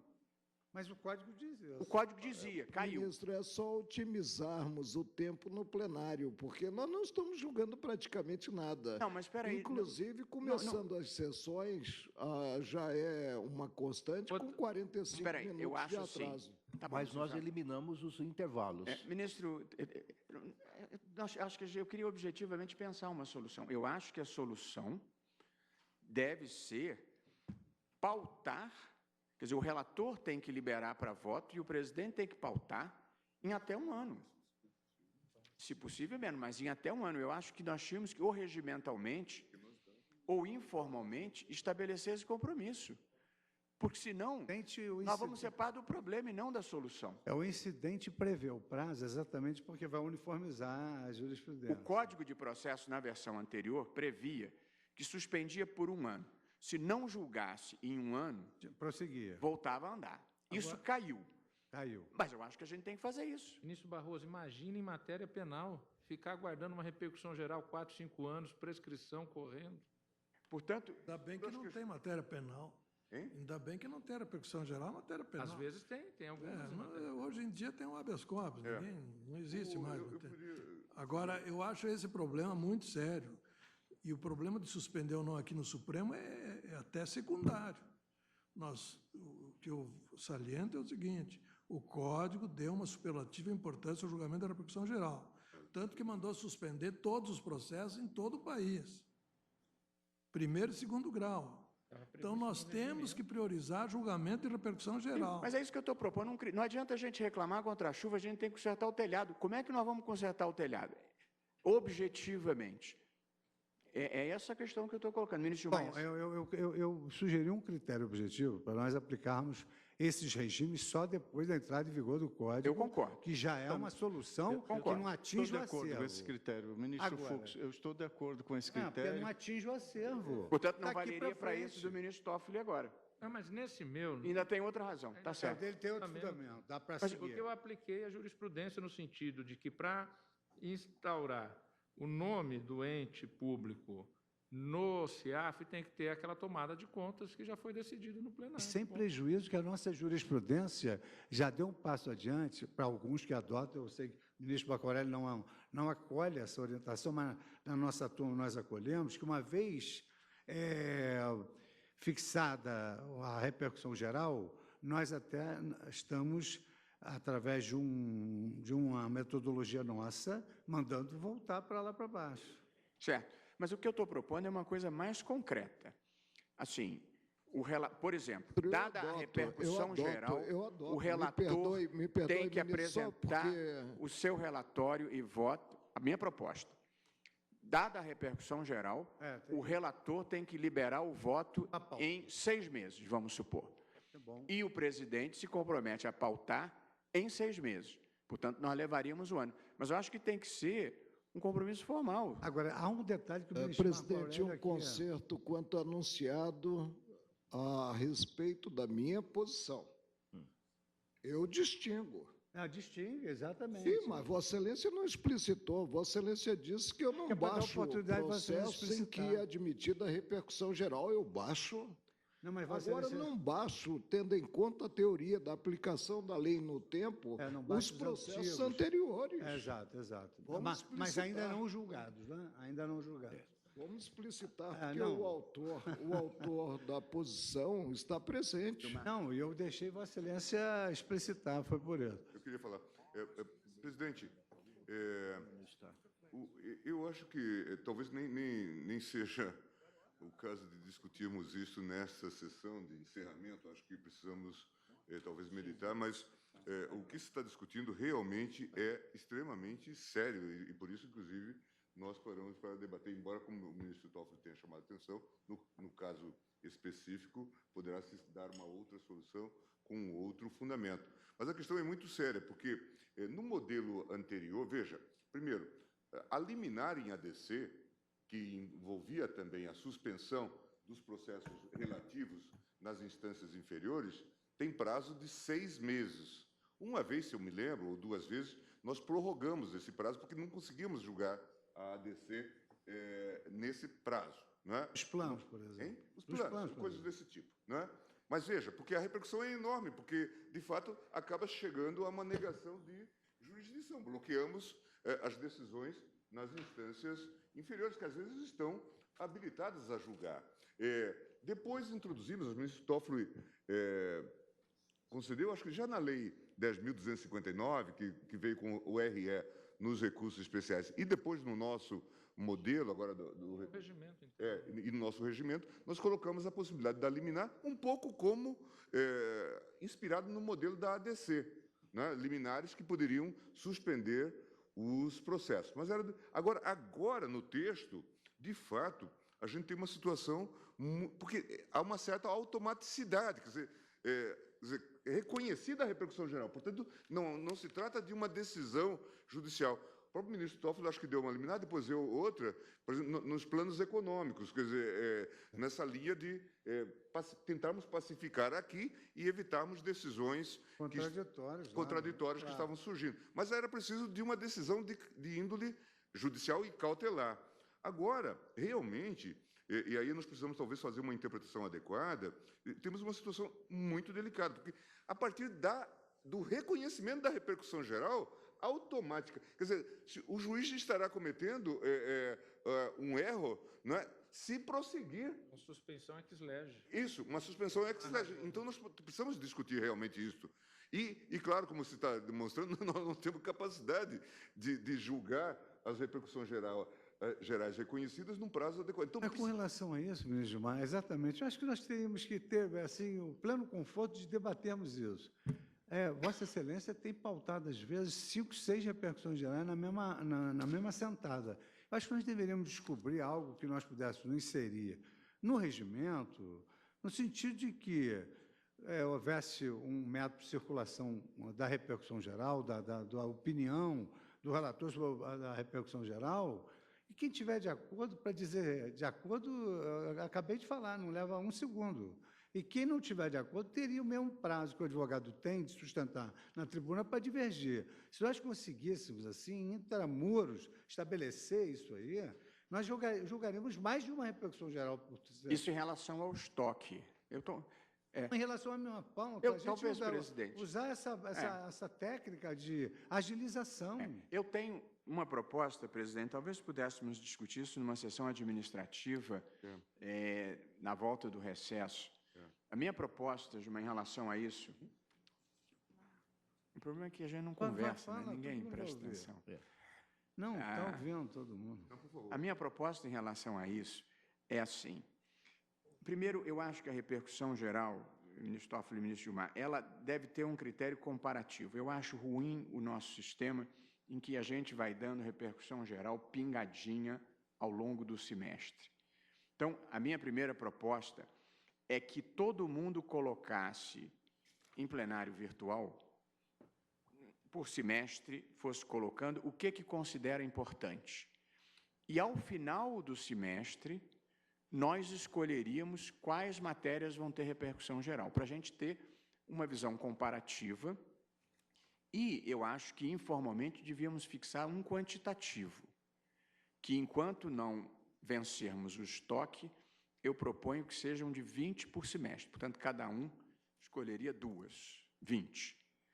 E aí, a repercussão geral 1, dada em junho de 2016, vai entrar em pauta na primeira quarta-feira de fevereiro de 2017. A repercussão geral 2 vai entrar em pauta na segunda quarta-feira de fevereiro de 2017. Portanto, nós sairíamos do semestre de 2016 com elas pautadas para 6, 7, 8 meses depois. Então, pelo menos as novas repercussões gerais, nós já teríamos data para julgamento. Agora, a gente não pode dar mais repercussões gerais do que possa julgar no semestre seguinte. Se nós fizermos assim, eu acho que nós cumpriremos o parágrafo 5º sem atravancar a justiça do país. Portanto, aqui tem 2 ideias. A primeira é fazermos a seleção das repercussões gerais por um critério comparativo ou convencionando que cada um daria 2 Isso, Barroso, Vossa Excelência. semestre. E Quer dizer, portanto, é limitar o número e marcar a data. Isso muda a vida da gente, porque a gente vai ter 6 meses para se preparar, os outros também, e muda a vida dos advogados que vão ter data para o julgamento do seu caso. Não vão ficar vindo aqui 1, 2, 3, 4, 5 vezes, como acontece.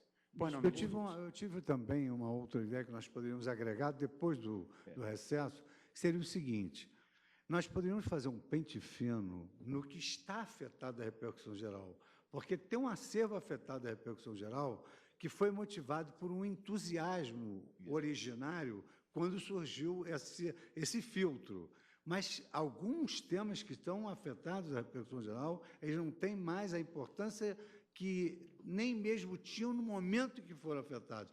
Então, se o Código anterior estabelecia que se em um ano não se julgasse a repercussão geral, ter-se-ia que prosseguir, desafetar, mutatis mutandis, leva ao mesmo resultado. Mas, ministro Fux, nós temos 2 situações. Resolver para frente e resolver o estoque. Eu acho que a gente tem que tratá-las compartimentalizadamente. Eu indago dos colegas se acham razoável o critério de que as novas repercussões gerais sejam julgadas, primeiro a gente com um cálculo quantitativo do que a gente pode julgar, mas com uma marcação de data.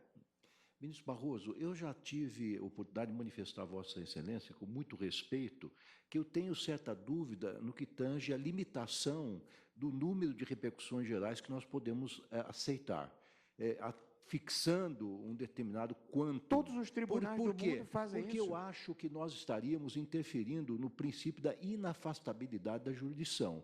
Quer dizer, nós estaríamos negando jurisdição, dizendo, olha, vamos julgar, vamos receber apenas X. Todas as vênias. Esse é um aspecto. Acesso à justiça se realiza em primeiro e segundo grau em nenhum lugar do mundo. Esse é um aspecto. Existe acesso livre a tribunal superior. O segundo aspecto é o seguinte, quem tem gabinetes com acervos muito grandes, porque herdaram acervos muito grandes, sabe que a administração do acervo é algo personalíssimo do magistrado. Então, impor externamente que se vote num determinado prazo certa matéria, deixando de lado outras que são prementes e urgentes, por exemplo, o ministro Teori Zavascki hoje tem um problemão no seu gabinete, que é essa operação Lava Jato. Quer dizer, como é que nós podemos impor ao ministro Teori Zavascki que deixe de lado aquelas matérias urgentes e se dedique a X repercussões gerais? É preparar um voto em 1 ano. Assim, presidente. Ou então o ministro Teori Zavascki não pode dar repercussão geral. Presidente, eu penso que eu chamei a atenção, eu só destaquei isso para chamar a atenção da importância eleitoral, presidente, eu gostaria de da importância da questão da repercussão geral. Na prática, nós, depois do novo código, nós só aceitamos 8 repercussões gerais. Então nós não temos problema. Mas eu chamei a atenção por isso. Agora, pelo que o ministro Toffoli está dizendo, nesse caso específico, nós podemos tangenciar esse problema, porque a repercussão geral não tem influência direta. Mas, certamente, num outro momento... Eu só gostaria eu acho que a proposta do ministro Barroso traz é importante, mas vai exigir um debate aprofundado, uma reflexão maior. Eu acho que, de qualquer forma, o que se mostrou aqui é que nós temos um encontro marcado, e aí acho que me parece que até com uma certa urgência, com esse dispositivo, com o entendimento que vamos aplicar esse dispositivo, porque isso tem consequências aqui, e, claro, já está tendo consequências, ou poderá ter consequências imediatas em outros lugares. No momento que a gente estiver reconhecendo repercussão geral aqui, isso está tendo um efeito suspensivo nas decisões. Alguém poderá alegar até ilegalidade nas decisões judiciais que venham a ser tomadas, porque os processos estariam... Talvez até em execução já iniciada. Suspenso. Veja, portanto, que... Então, talvez a gente pudesse definir aí a sessão administrativa, né, uma conversa para que nós pudéssemos encaminhar uma solução, um entendimento que depois talvez transformássemos até num entendimento judicial, jurisprudencial, mas talvez nós pudéssemos organizar, e aí nessa sequência talvez ter normas de organização e procedimento, né, que pudessem afetar o tema. Eu acho que é justo que se preocupe com o tema, mas realmente esse dispositivo por si só, ele levado a uma interpretação literal, nos coloca realmente diante de situações graves aqui e nas instâncias que estão aplicando a norma, né? É verdade. Eu em abono o que diz da jurisdição. Mas eu diria que nós deveríamos discutir isso numa sessão nossa. Não, vamos fazer. Vamos aproveitar o recesso. Isso. Cada um traz as suas ideias para a próxima sessão administrativa. Eu concordo com o ministro Barroso que nós temos que dar uma solução e concordo também que nós talvez devamos seguir o modelo das cortes constitucionais, sobretudo dos Estados Unidos, as europeias, que tem uma amplíssima discricionariedade no que tange a aceitação dos recursos que vão julgar. E eu acho que temos que exercer esse poder, porque nós temos sido muito liberais na aceitação das repercussões gerais. Temos 320 processos apontados como repercussão geral. Não é só ser liberal, a gente trabalha mal, a gente atrapalha a justiça. Eu acho que nós temos que ter 3 categorias: concessão de repercussão geral, negativa de repercussão geral, com os efeitos que ela produz, e não seleção para repercussão geral, transito em julgado sem nenhuma outra consequência. No ano seguinte, se aquela matéria quiser vir para a repercussão geral, ela vai ser selecionada. De modo que a pior coisa do terceiro mundismo é a dificuldade de fazer o diagnóstico correto e tomar a decisão pragmática que tem que tomar. Então, eu acho que nós temos um problema que a gente vem adiando. E aí, cada dia ele fica pior. Mas, na verdade, aqui há um problema conceitual. Inicialmente, com a divisão STJ e Supremo, admitiu-se que a grande avalanche que sobrevinha sobre o Supremo estaria resolvida. Esse foi o ideário do Constituinte. Ao contrário até do que prognosticava o ministro Moreira Alves, de que a situação ia se agravar lá e cá, não é? E escreveu, inclusive, um artigo célebre na revista Arquivos do Ministério da Justiça, mas essa era a perspectiva do Constituinte. Retirando as matérias de direito federal, o Supremo não seria tão sobrecarregado. Pelo contrário, nós sabemos que, em 2000, nós chegamos a 100 mil processos distribuídos, recurso extraordinário, etc. Aí conseguimos fazer a coisa da repercussão geral, mas com um modelo também invertido. Se no modelo americano fala do rule of law, nós temos o rule of law invertido. Bastam 4 votos para reconhecer a repercussão geral.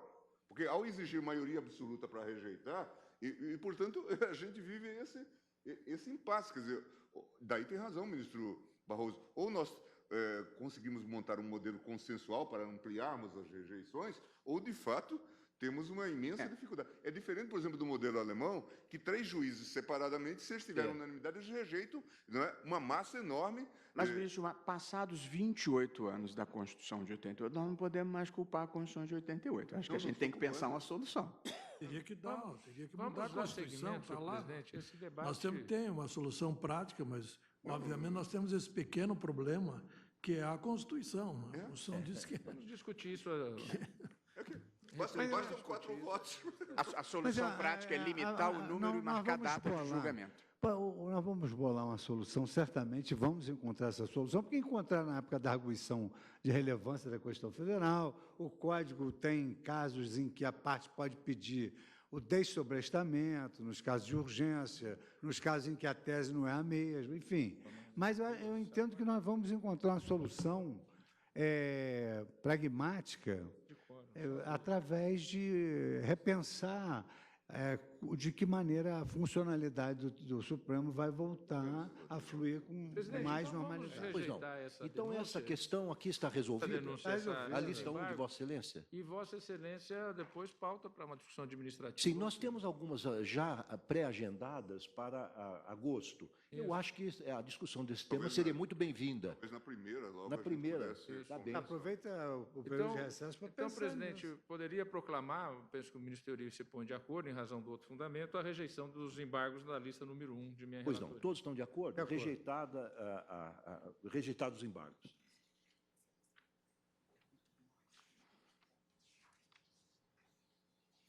Aqui, ministro Teori, são 3 adidos. Peraí, tem uma lista número 2 do ministro Toffoli que eu gostaria de pedir vista.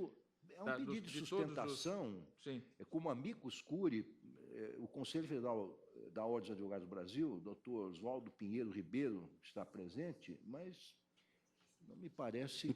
Na lista 2 do ministro Toffoli? 2. Estou pedindo vista de todos, presidente. Todos. É a questão da autorização prévia da Assembleia Legislativa para julgamento de governador, que é uma matéria que eu já tenho vista e gostaria, já pedi pauta, inclusive, gostaria de trazer de volta à deliberação do plenário esta questão da exigibilidade de autorização prévia de Assembleia Legislativa para processar.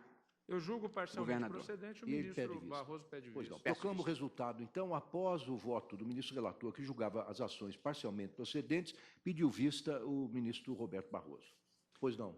Na lista... Presidente, pela ordem, só para que, já que a OAB é amicus em duas ações e é autora numa delas, para que fosse assegurada a sustentação oral no momento que o ministro trouxer a lista. Mas Sua Excelência disse que trará uma Eu trago o esfarelhada, conjunto, eu acho importante. Na ocasião própria isso será visto, mas será considerado o pedido de Vossa Senhoria. Porque aí eu declinaria desse momento, da sustentação desse momento, e deixaria para o momento que o ministro trouxesse. Ok. Pois não. Então, será apreciada na próxima sessão, quando voltar o voto vista, essa matéria suscitada da tribuna. Pois não. Na lista número 3 de minha relatoria, 3. senhor presidente, eu estou julgando procedente as ações diretas de inconstitucionalidade. Consulta os pares, todos de acordo, julgado procedente.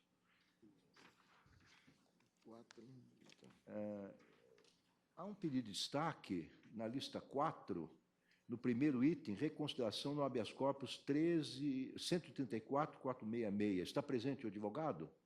A senhora está presente. O advogado quer fazer sustentação oral no agravo, não é o caso. Senhor presidente, eu iria sugerir algo que nós fizemos na turma que deu certo.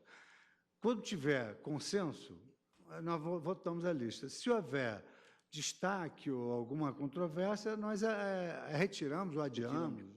Porque aí dá para todo mundo, pelo menos, votar uma parte da lista. Pois não. Eu tenho que o eleitoral tem recurso. Aqui é um caso, inclusive, que eu fiquei vencido, por exemplo, no habeas corpus contra a colega, eu fiquei vencido, eu estou aplicando o precedente do plenário, embora vencido. Sim. O ministro Marco Aurélio penso que assenta no... Bom, então esse foi o destaque, acho que é suficiente, não é? Alguém tem alguma... Eu gostaria de propor, nessas questões, já que pacificado no plenário, que a gente pudesse decidir na turma, porque trazer para o plenário, toda vez que tem habeas corpus contra colega, o plenário é muito atravancado, a gente tem que agilizar o plenário também, de modo que, como há posição majoritária Agora, firmada as no listas vão ser plenário... no plenário virtual, a partir de agosto. Então está resolvido o problema. Está bem. Então, o ministro Marco Aurélio penso que assenta... Presidente, continuo convencido de que nós não podemos aplicar no tocante ao habeas corpus, no tocante ao recurso ordinário em habeas corpus, que é o artigo 21 do Regimento Interno, que é o 557 do Código de Processo Civil anterior e o artigo do atual. O processo com habeas, né, e processo devidamente aparelhado devia julgamento da turma. Estou provendo os agravos. Bem, então, por maioria, negaram provimento aos agravos, vencido o ministro Marco Aurélio, na lista 4. Ministro Fux, lista 1. Senhor presidente, só vou votar o que não tiver destaque. Sim. Então, lista 1, por exemplo, estou agravo regimental, nação direta de constitucionalidade, uma ilegitimidade flagrante do Conselho Interdenominacional de Ministros Evangélicos do Brasil. Legitimidade flagrante, eu neguei seguimento à ação, neguei prosseguimento na ação, estou negando provimento ao agravo regimental. Estou de acordo, negado Presidente, pois não. Embora católico, apostólico, romano, provejo o agravo. Está bem. Então, quanto o voto do ministro Marco Aurélio, por maioria, negaram provimento ao agravo regimental. Lista número 2. Ministro Fux. Agravo regimental nos embargos de divergência, no agravo regimental, no recurso ordinário, com agravo. Estou negando provimento ao agravo regimental. Consulta os pares. Ressalva quanto a um dos fundamentos do enunciado da lista, que diz respeito ao fato de não caber embargos de divergência, e a situação, inclusive, já está explicitada no novo Código de Processo Civil, em se tratando de pronunciamento que não haja ferido o mérito. Isso aqui é processo penal e anterior ao novo Código de Processo Civil. Bom, de qualquer maneira, então, todos negam provimento, portanto, a decisão unânime, com a ressalva relativamente a um dos fundamentos por parte do ministro Marco Aurélio. Lista 3 de Vossa Excelência, ministro Fux. Senhor presidente, embargo de declaração dos embargos de divergência do agravo regimental no recurso ordinário com agravo. Estou rejeitando os embargos de declaração. Não, agravo regimental desprovido. Vossa Excelência está negando provimento. Eu consulto os pares, todos de acordo. Presidente, eu penso que aqui são embargos de declaração. Sim. Marco Aurélio fica vencido na conversão. Fico vencido na conversão e também fico vencido no tocante à determinação de trânsito em julgado, com a consequência baixa imediata do processo, né? Porque estamos diante dos primeiros declaratórios convertidos pela maioria em agravo. Pois não. Então, por unanimidade, negaram provimento ao agravo, vencido o ministro Marco Aurélio na conversão e na baixa imediata dos autos. Senhor presidente, eu só queria indagar isso. Eu tenho julgamentos mesmo de recursos no TSE. Sim. Então, pergunto a Vossa Excelência, se eu me retirar... Não, continuamos com o quórum. Ah, tá bom. Pois não. Então, eu peço licença. Tá, eu também iria fazer uma breve prestação de contas do semestre, mas eu vou publicar essa prestação de contas no sítio eletrônico do tribunal. Vou apenas desejar aos colegas um bom recesso. Vossa Excelência, então, tem ainda matéria para julgar? Não, só queria desejar um bom recesso a todos também e pedir para me retirar. Peço para avisar no TSE que eu não vou comparecer ao almoço, porque marquei um almoço do meu gabinete. Tá bem. Ok? Tá. Gentileza. Tá bem. Eu só penso, senhor presidente, talvez seriam duas listas do ministro Fachin que são matérias de ADIM. Se pudesse julgar rapidamente com 1, 2, 3. Tem resto, tem tudo. Poucos têm alguma objeção às listas do ministro Fachin em matéria de ADIM? Lista 1 e lista 2. Pronto. Aprovado. Nunca tenho nada contra, ministro. Porque aí conta o quórum já... está resolvido. Boa observação. São as únicas que teriam o quórum. Ministra Rosa Weber, Vossa Excelência tem duas listas número 1. Aqui nós tivemos um pequeno problema na informática. Tem uma lista número 1 de 29/6/2016, que principia com agravos regimentais nos embargos de divergência, nos embargos de declaração, no agravo regimental, no recurso ordinário 87277. Então, essa está em julgamento. Presidente, na verdade, são duas de 23 de junho e as outras de 29 de junho. Isso, uma é de 23 de junho. 9 de junho. Porque estava na minha mão em primeiro lugar. Tem duas. As duas. Nós temos uma 1 de 23 de junho e outra 2 de 23 de junho. Isso, começamos com as de 23 de junho. Isso, então, são embargos de declaração a que proponho rejeição, senhor presidente, com imposição de multa. Todos os embargos de declaração já em sede de embargos de divergência. Tem inúmeros processos. A todos os embargos de declaração. Proponho rejeição com imposição de multa. Todos de acordo? Rejeitaram com imposição de multa. Agora, a lista número 1, de 29/6. Lista número 1, de 29/6, são agravos regimentais a que proponho conhecimento e não provimento. De acordo. Consulta os pares, todos de acordo, negaram provimento, votação unânime. Agora, a lista 2, de 23/6/2016. Aqui, senhor presidente, no segundo, é aquela questão dos habeas corpus. Eu acho que o ministro Teori fica impedido no segundo agravo regimental, porque era habeas corpus a que neguei seguimento contra ato de sua excelência. Então, estou propondo a negativa de seguimento, a negativa de provimento aos agravos regimentais. Negaram provimento. Reporto-me, presidente, ao voto proferido em lista anterior ante a envergadura do habeas corpus. Provejo. Vossa Excelência provê, então, vencido o ministro Marco Aurélio, desproveram os embargos declaratórios. Ministra Rosa, lista número 3 de Vossa Excelência. Senhor presidente, seria a lista número 2 de 29 de junho? Essa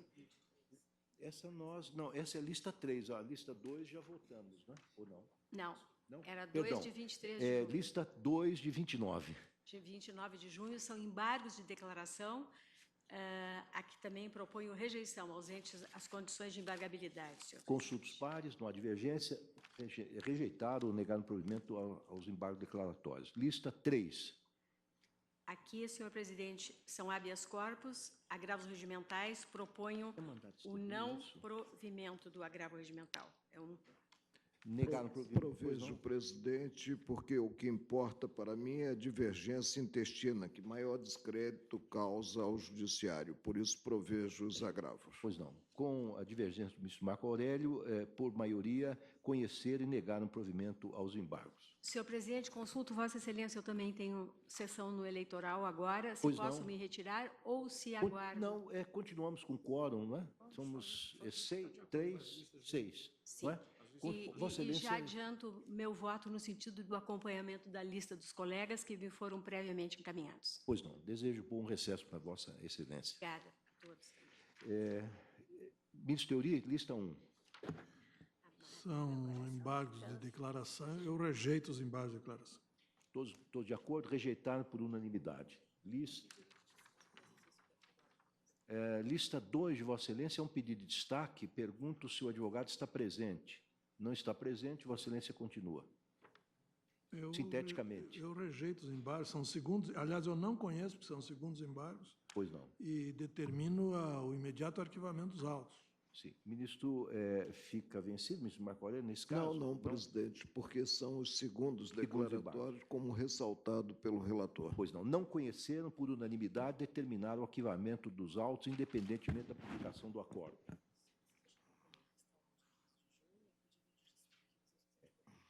Ministro Barroso, na lista 1 de Vossa Excelência, há um pedido de destaque. Eu consulto se o advogado está presente. Lista 1 de 15 de junho. O advogado não está presente, Vossa Excelência prossegue de forma sintética. Aqui, presidente, são embargos de declaração desprovidos com aplicação de multa, embargos de declaração em agravo regimental, em mandado de segurança, que foi denegado por decadência, portanto, é puramente procrastinatório. Pois não. Então, negaram provimento dos embargos com multa. Pois não. Pela ordem. São os primeiros declaratórios. E aí nós temos uma regra e temos também o problema do princípio da especialidade, que rege a multa, né? E no tocante aos embargos, ante o princípio da especialidade, não podemos chegar de imediato à multa de 10%. Peço vênia ao relator para divergir e fixar a multa mínima prevista, que eu creio que é, como a do código anterior, de 1%, se não me falha a memória, né? Pois não. Alguém acompanha a divergência? Então, por maioria, negaram provimento com aplicação de multa, vencido o ministro Marco Aurélio, que aplicava uma multa mais mitigada. Ministro Barroso, lista 1 de 23 de junho, no agravo na ação rescisória 1458. Também aqui, presidente, é um agravo regimental a qual eu estou negando provimento, é uma irresignação contra uma decisão do plenário que entendeu que não tinha ocorrido o trânsito em julgado e, portanto, julgou improcedente a ação rescisória. Todos de acordo? Negaram provimento ao agravo regimental. Ministro Barroso, lista 2 de Vossa Excelência, há um pedido de destaque no número 2 da lista. O advogado está presente? Não está presente, Vossa Excelência prossegue de forma sintética. Aqui, presidente, é aquela questão de cometimento de infração, durante o cumprimento da pena e, portanto, regressão de regime. É um caso de Pedro Correia, que, enquanto cumpria a pena em regime semiaberto, foi condenado pela Justiça do Paraná em outro processo por crimes praticados concomitantemente ao cumprimento da pena. Esse é o caso de Pedro Correia, e que, portanto, eu estou negando provimento ao agravo regimental. O seguinte, presidente, é a da senhora Cátia Rabelo, ambos relacionados ao cumprimento da pena do mensalão. O nosso plenário condicionou a progressão de regime ao pagamento da multa. Esta senhora, para obter a progressão de regime, fez um acordo com a Fazenda parcelando o pagamento da multa. E agora pretende deixar de pagá-la sem que haja regressão de regime. Quer dizer, se ela progrediu porque fez um acordo para pagar, tem que continuar pagando. Portanto, também estou negando provimento nesse caso. Presidente, no primeiro caso, diverjo E o faço dando ao artigo 118 da LEP interpretação conforme a Constituição Federal. Não posso assentar, desconhecendo o princípio da não culpabilidade, que imputação, simples imputação, porque o processo crime considerado a prática delituosa subsequente ainda está em curso, simples imputação repercuta no cumprimento de pena já formalizada. Por isso, estou provendo o primeiro agravo.